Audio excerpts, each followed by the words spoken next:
and you can start. All right, so my presentation today is about digital apps. Know that we are in class 300. Our instructor is Ms. Garner, and my name is Shariah Shackelford. You see I have some more pictures over here about the different forms of technology. We have Kahoot, Socrative, Quizlet, Class Dojo, Scratch, and Google Classroom and Prezi. All right, let's see. So it says, what are different forms of digital apps? Like I just said, Socrative, Quizlet, Class Dojo, Prezi, Scratch, Google Classroom, as well as Schoology. Now you're probably like, okay, well, what are those different apps? Because to be honest, before I started researching, I didn't know what a few of these was. A few of them I did, but then some of them I did not know. So I had to do some research. So it says, how are these apps used? Part one.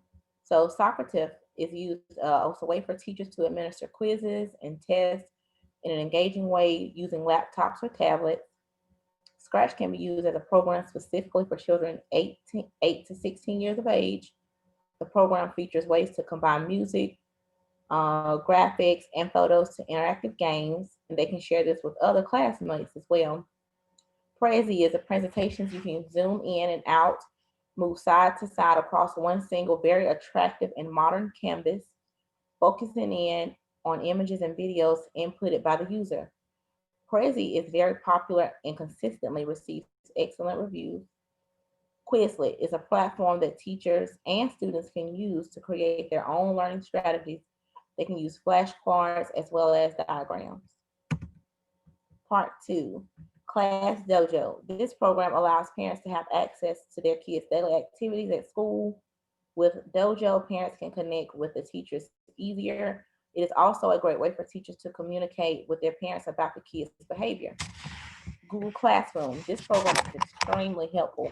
Students can post questions and receive answers from their fellow students as well as teachers. Google Classroom also has a program that teachers and students can post different assessments too. Schoology, a program that has similarities of Blackboard.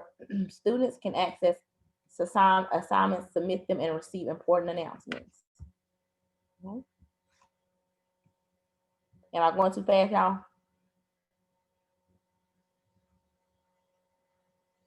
No. Yes. Um, let's see. All right. Now, ways that Microsoft Office can enhance the classroom. So I took it as Microsoft Office being like a digital app. Different Microsoft Office tools that you can incorporate are PowerPoint, Excel, Word, Outlook, Publisher, and Access. All of these are real good. I've used every one of those except for Access, I believe.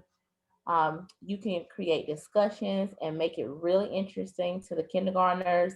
You can record them one day and present their opinions in a slide the next day for an entire class to see. You could create an exciting PowerPoint instead of standing in front of the classroom lecturing. You could put your words and lessons on a slide and make it real animated, making sure that the slides are educational, fun, funny, as well as interesting to the kids. And then you can also incorporate pictures and videos and sounds. Because as with working with children, I realized that, in order to catch their attention, it has to be something that's pretty exciting to keep their attention as well as to catch it. All right, now we have some pros and cons of using digital apps. So some of my pros are easy to access, excite students, prepare students for future, and encourages spontaneous learning. Can y'all hold for 1 second?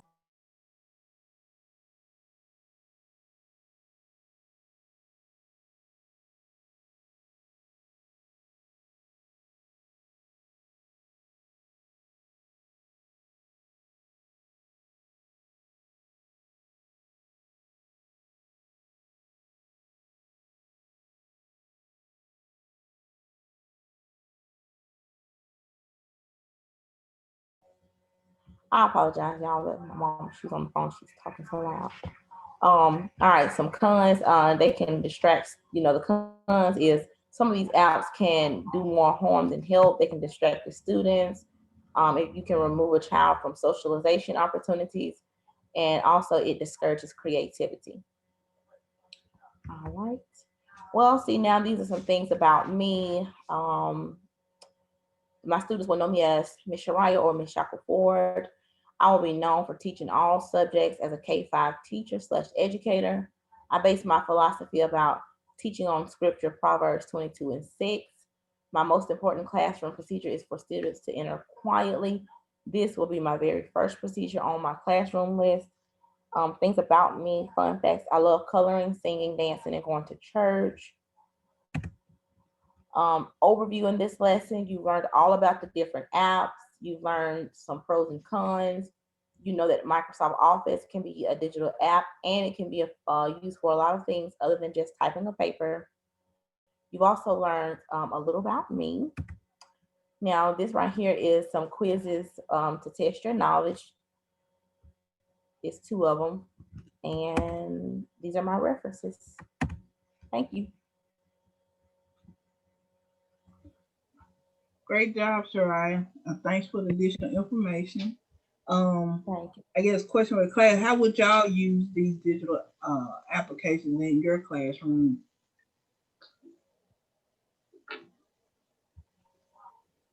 I know I would use Google Classroom. I was introduced to that with the teacher that I'm looking over. Google Classroom's real. It's kind of like a blackboard for them to us.